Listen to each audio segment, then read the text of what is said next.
예, 2024 헌나구 국무총리 탄핵 청구인 국회 피청구인 국무총리. 이 사건은 국무총리가 직무집행에 있어 헌법이나 법률을 위반하였는지 여부, 파면 결정을 선고할 것인지 여부에 관한 것입니다. 먼저 주문을 선고하고 적법 요건에 대한 판단, 재판관 4인의 기각의견의 요지는 김영도 재판관께서, 재판관 1인의 기각의견의 요지는 김복형 재판관께서, 재판관 1인의 인용 의견의 요지는 정계선 재판관께서, 재판관 2인의 각하 의견의 요지는 조한창 재판관께서 설명하시겠습니다. 탄핵 사건이므로 선고 시각을 확인하겠습니다. 지금 시간은 주문, 이 사건 심판 청구를 기각한다. 먼저 적법 요건에 관한 법정 의견의 요지를 말씀드립니다. 피청구인은 이 사건 탄핵소추의 의결은 헌법 65조 2항 단서가 정하는 국회 제적의원 3분의 2 이상의 찬성을 충족시키지 못하였기 때문에 이 사건 탄핵 심판 청구는 부적법하다고 주장합니다. 우선 국무총리는 헌법 86조에 따라 국회의 동의를 얻어 대통령이 임명하지만 국민으로부터 직접 선출된 대통령의 민주적 정당성과 비교하면 상당히 축소된 간접적인 민주적 정당성만을 보유하고 있어 대통령 권한 대행자로서 국무총리는 대통령과는 확연히 구분되는 지위에 있습니다. 다음으로 헌법 71조가 규정하는 대통령 권한 대행은 헌법과 법령상으로 대행자에게 미리 예정된 과업의 수행을 의미하는 것이지 권한대행 또는 권한대행자라는 공직이나 지위가 새로이 창설되는 것이라고 볼 수 없습니다. 여기에 해당 공직의 박탈을 통하여 헌법을 수호하고자 하는 탄핵심판 제도의 취지를 종합하면 대통령의 권한을 대행하는 국무총리에 대한 탄핵소추에는 본래의 신분상 지위에 따라 헌법 65조 2항의 본문에 의한 의결 정족수를 적용함이 타당합니다. 이 사건 탄핵소추는 국무총리에 대한 탄핵소추 의결 정족수인 국회 제적의원 과반수의 찬성으로 의결되어 적법하므로 피청구인의 주장은 이유 없습니다. 다음으로 본안에 관한 재판관 문영배, 재판관 이미선, 재판관 김영두, 재판관 정정미의 기각 의견 요지를 말씀드립니다. 우선 피청구인의 헌법 또는 법률 위반 여부를 소추 사유별로 살펴보겠습니다. 첫째, 특별검사 임명 법률안에 대한 제2요구권 행사 관련입니다. 대통령의 법률안 제2요구권 행사에 대한 폭넓은 판단 재량, 국무총리 및 국무회의의 헌법상 지위와 성격 등에 더하여 피청구인이 국무총리로서 대통령에게 법률안 제2요구권 행사를 적극적으로 종용, 권고하거나 대통령의 법률안 제2요구권 남용 행위를 조장, 방치하였음을 인정할 만한 증거나 객관적 자료는 찾을 수 없습니다. 따라서 피청구인이 헌법 7조, 40조, 49조, 86조 등을 위반하였다고 볼 수 없습니다. 둘째, 비상계엄 선포 및 내란 행위 관련입니다. 피청구인이 비상계엄 선포의 절차적 정당성을 부여하기 위하여 국무회의 소집을 건의하는 등의 적극적 행위를 하였거나 국회에 비상계엄 해제 요구 결의안 가결 이후 국무회의 소집을 건의하지 않았다는 등의 소추 관련 사실을 인정할 만한 증거나 객관적 자료는 찾을 수 없습니다. 따라서 피청구인이 헌법 7조, 86조, 국가공무원법 56조 등을 위반하였다고 볼 수 없습니다. 셋째, 공동국정운영 관련입니다. 피청구인이 발표한 담화문의 전체적 취지는 비상계엄 선포와 해제 이후에 민심 수습과 안정을 위하여 행정부와 여당은 서로 협력하여 최선을 다하겠다는 의지를 국민에게 피력한 것으로 해석됩니다. 여기서 더 나아가 행정부와 입법부 간 독립성의 원리에 의해 이루어지는 대통령제 정부 형태를 몰각하려는 의도까지 있었다고는 볼 수 없습니다. 이후 피청구인이 담화에 근거하여 여당 대표와 공동으로 국정을 운영하였다고 볼 만한 직접적 근거나 사례도 찾을 수 없습니다. 따라서 피청구인이 헌법 7조, 66조 4항, 74조 1항 등을 위반하였다고 볼 수 없습니다. 넷째, 특별검사 후보자 추천 의뢰 관련입니다. 피청구인이 대통령 권한대행으로 특별검사 후보자 추천을 의뢰하지 않은 실질적 기간은 약 10일 정도에 불과합니다. 추천위원회 구성이 헌법재판소에 계속 중인 권한쟁의 심판 사건에서 문제되는 특별검사 후보 추천위원회의 구성 및 운영 등에 관한 규칙에 근거하고 있어 추천위원회의 특별검사 후보 추천 의뢰의 적절성 및 그 영향을 검토할 시간이 필요하였던 사정이 엿보입니다. 피청구인이 특별검사 후보자 추천 의뢰를 하지 않음으로써 관련 수사의 지연을 초래하고 공범 도피나 증거인멸을 가능하게 하였다는 청구인의 주장을 뒷받침할 증거나 객관적 자료는 찾을 수 없습니다. 따라서 피청구인이 헌법 7조, 66조, 71조, 특검법 3조 1항, 국가공무원법 56조 등을 위반하였다고 볼 수 없습니다. 다섯째, 헌법재판관 임명 부작위 관련입니다. 국회가 재판관으로 선출한 3인의 재판관은 헌법과 헌법재판소법에서 정한 자격 요건을 갖추고 있고 선출 과정에 의회민주주의를 원칙으로 하는 헌법 및 국회법 등 법률을 위반한 하자가 있다고 볼 수 없습니다. 따라서 피청구인은 국회가 선출한 3인을 재판관으로 임명하여야 할 헌법상 구체적 자기 의무를 부담합니다. 그런데 피청구인은 국회로부터 재판관 선출 통지를 받기도 전에 거부 의사를 표시하였습니다. 당시는 재판관 선출을 둘러싼 여야의 대립이 극심한 상황임에도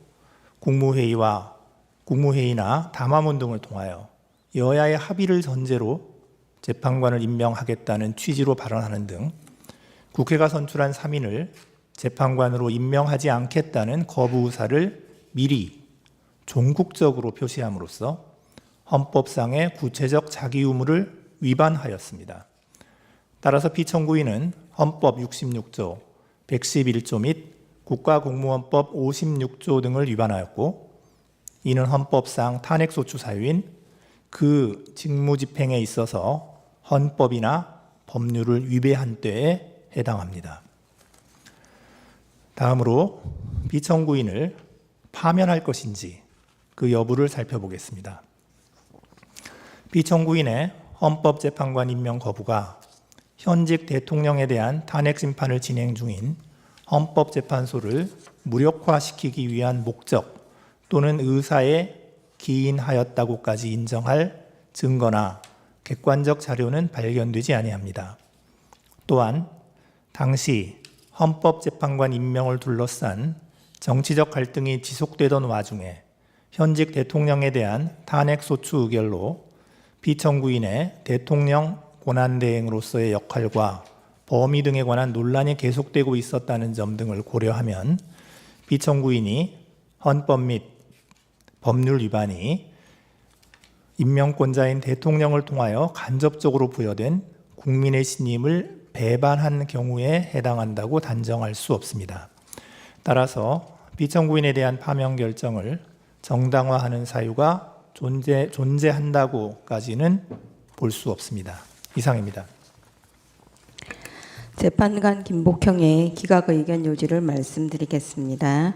저는 특별검사 임명 법률안에 대한 저희 요구권 행사, 비상계엄 선포 및 내란 행위, 공동국정 운영, 특별검사 후보자 추천 의뢰와 관련하여 피청구인의 헌법 또는 법률 위반을 인정할 수 없다는 재판관 문영배, 재판관 이미선, 재판관 김영두, 재판관 정정미의 기각 의견에 동의합니다.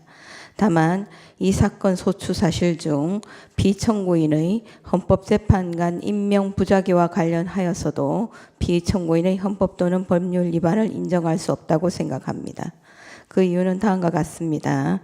헌법재판관 임명권 행사에 있어 대통령의 자기 의무가 있더라도 국회 선출 재판관을 선출한 후 즉시 임명해야 할 의무가 있다고 보기는 어렵습니다.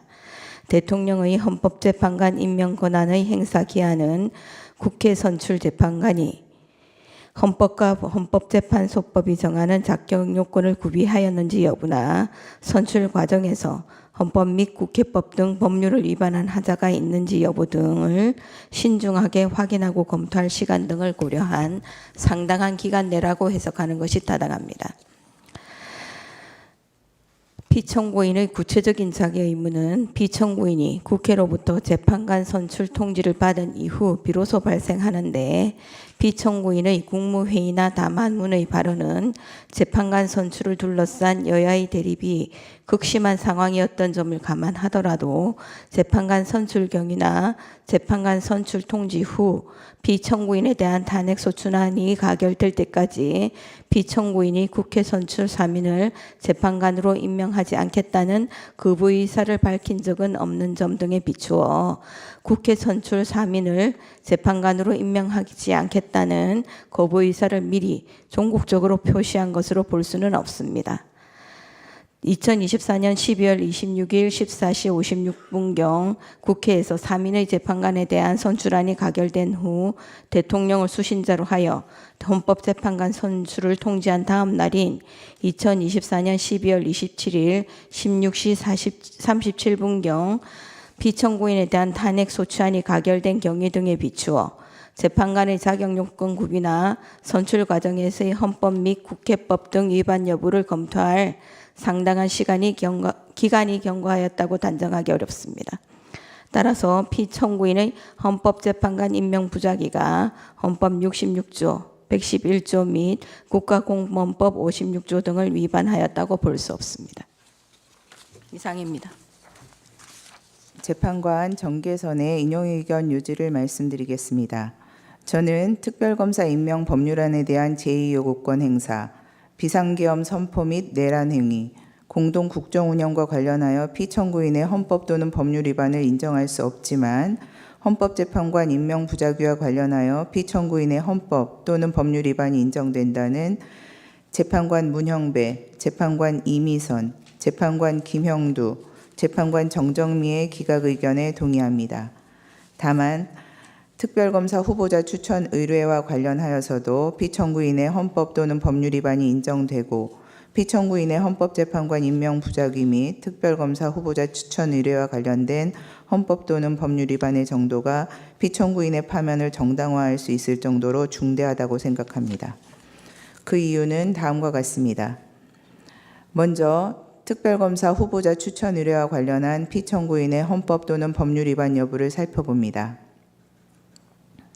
대통령의 특별검사 후보자 추천 의뢰는 특별검사 임명 절차의 첫 번째 단계로 특별검사 후보자 추천 의뢰를 지연하면 수사 대상 사건 발생 시 곧바로 특별검사를 임명하여 최대한 공정하고 효율적인 수사를 보장하기 위한 특검법의 제정 이유를 몰각시킬 우려가 있습니다.